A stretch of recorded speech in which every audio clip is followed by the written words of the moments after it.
Alors,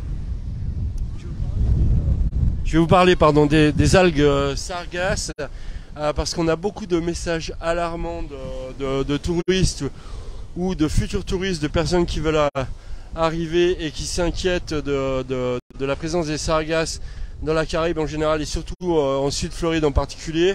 Bon, si vous voulez voir à quoi ça ressemble, voilà. Ça, c'est des sargasses. Ici, on est à Lauderdale Bay aussi, donc à côté de Fort Lauderdale, à côté de Miami. On en a tout le long de la plage, mais c'est pas en grande quantité. Si vous allez en Bretagne en ce moment, je suis certain qu'il y en a beaucoup plus que ça. Donc voilà. Alors, regardez, ça pose aucun problème. Alors je vais vous dire quelques réalités sur les algues sargasses. D'abord, comme je viens de le dire, c'est des algues qu'on trouve en Bretagne, on trouve partout. C'est totalement naturel. Par contre, ce qui n'est pas naturel du tout, c'est la quantité qu'il peut y avoir dans certaines parties de la Caraïbe. Je vais me mettre un petit peu à l'abri du vent. Je suis désolé, hein, ici aussi en Floride, on attrape des rhumes parfois. Là, c'est mon cas, je parle un petit peu du nez. Donc voilà, les sargasses.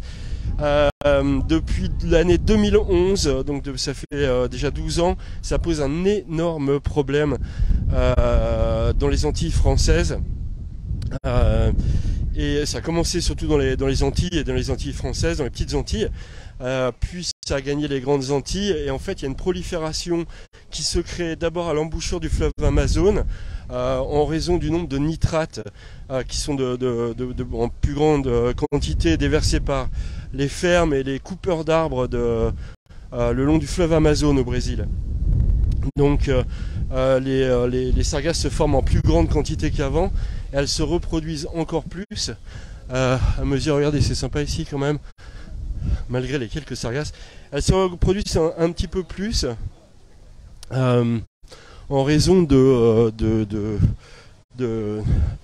ces pollutions. Et elles se reproduisent donc en mer et elles vont arriver en très très grand nombre dans la Caraïbe, sur les petites Antilles, puis ensuite les grandes Antilles. Ensuite ça dérive donc d'est en ouest vers la Floride.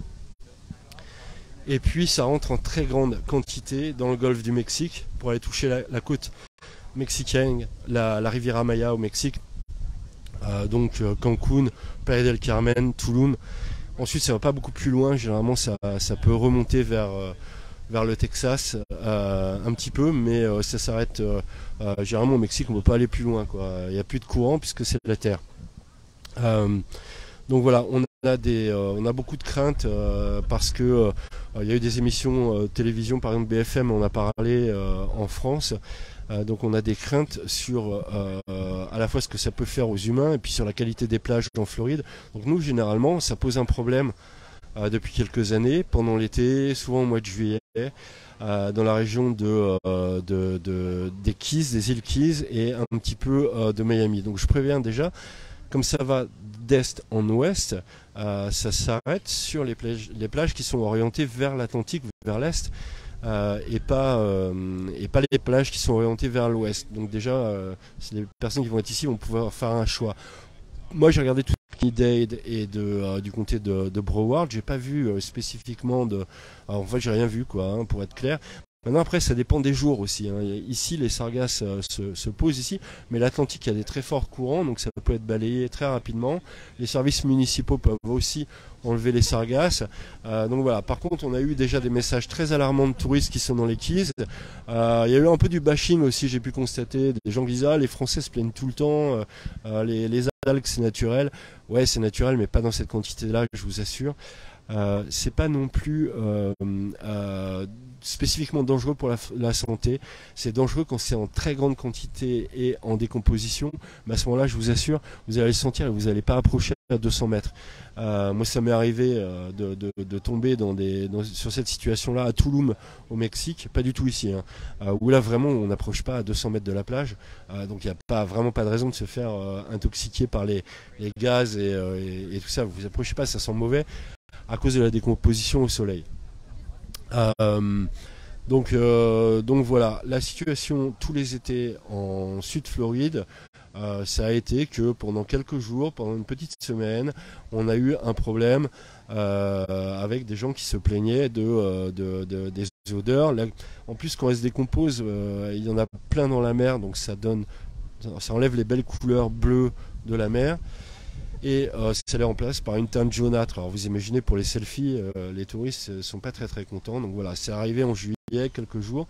Nous annoncent, c'est vrai, les scientifiques nous annoncent qu'on aura 2 fois plus de sargasses à arriver sur l'Atlantique en direction à traverser la Caraïbe que l'année dernière. Donc je ne sais pas du tout comment ça va se passer cette année, mais on va voir, hein, on vous fera des vidéos s'il faut pour vous prévenir de la situation.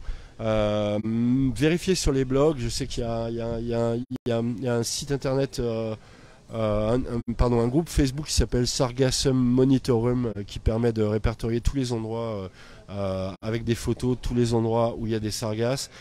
Vous laissez pas non plus forcément impressionner sur une situation à un moment donné. Par exemple, même le Mexique, je disais, ça pouvait être catastrophique, mais j'ai pu constater qu'à Cancun, ils nettoyaient quand même assez rapidement. Ils ont plus de moyens que dans les petites villes pour nettoyer les plages. En Floride, il y a des gros moyens quand même. J'espère quand même, petite note personnelle, que si ça commence à inquiéter les États-Unis, il va y avoir une influence qui va être faite et peut-être des aides qui vont être apportées au Brésil pour qu'ils résorbent le problème.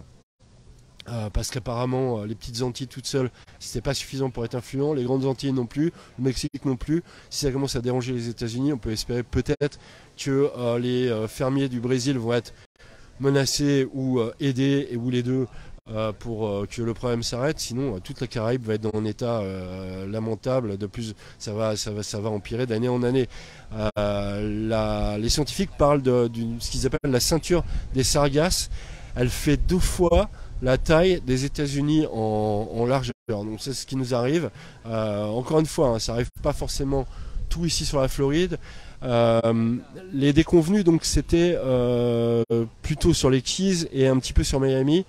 Dès qu'on est plus au nord, sur le comté de Broward ici, ou sur Palm Beach, plus on va vers le nord et plus l'étendue des sargasses est dispersée sur les plages. C'est pas très dérangeant. Beaucoup moins en tout cas. J'en ai vu un peu à Palm Beach certaines années quand même. Mais si vous allez plus au nord, vous n'en trouvez pas. Si vous allez sur la côte ouest de la Floride, vous n'en trouvez pas non plus. Il y a beaucoup de confusion parce qu'il peut y avoir d'autres proliférations d'algues. On a eu au mois de mars ce qu'on appelle une marée rouge, une red tide, sur la côte ouest de la Floride. Ça n'a strictement rien à voir avec les sargasses. Les sargasses ne peuvent pas normalement se poser en grande quantité sur la côte ouest de la Floride, Naples, Tampa et tout ça, parce que elles sont emportées vers, comme je vous disais, vers le Mexique. Donc ça traverse tout le Golfe, ça s'arrête pas là. Par contre, il peut y avoir des red tide, donc vous pouvez voir sur le site courrierdesamériques.com/Floride, quand on a des alertes red tide ou des problèmes avec les sargasses, on les publie tout le temps, on essaie de vous avertir le mieux possible. Donc voilà, j'espère que cette vidéo vous sera utile, vous inquiétez pas trop. On vous donnera des infos s'il y a plus de problèmes. Mais encore une fois, si vous avez des problèmes lors de votre séjour en Floride, choisissez les plages orientées à l'ouest. Par exemple à Miami, la plage de Oleta, elle est orientée côté rivière, côté intracostal, côté baie de Biscayne. Donc elle n'est pas orientée à l'est. Ou bien vous pouvez avoir des plages par exemple près de Virginia Key, ou peut-être vous allez avoir des plages mieux orientées. Il y a des plages aussi qui ne sont pas connectées directement avec la mer. Je pense à Matheson State Park, Matheson Park à Miami. Matheson est totalement encerclé par des rocs, donc c'est une petite plage artificielle très jolie sur laquelle vous ne trouverez pas de sargasses non plus. N'hésitez pas à poser des questions en description si vous en avez, et puis on refera d'autres vidéos si c'est nécessaire. En tout cas voilà, vous inquiétez pas pour le moment, tout est parfait en Floride, à part qu'on peut attraper des rhumes apparemment.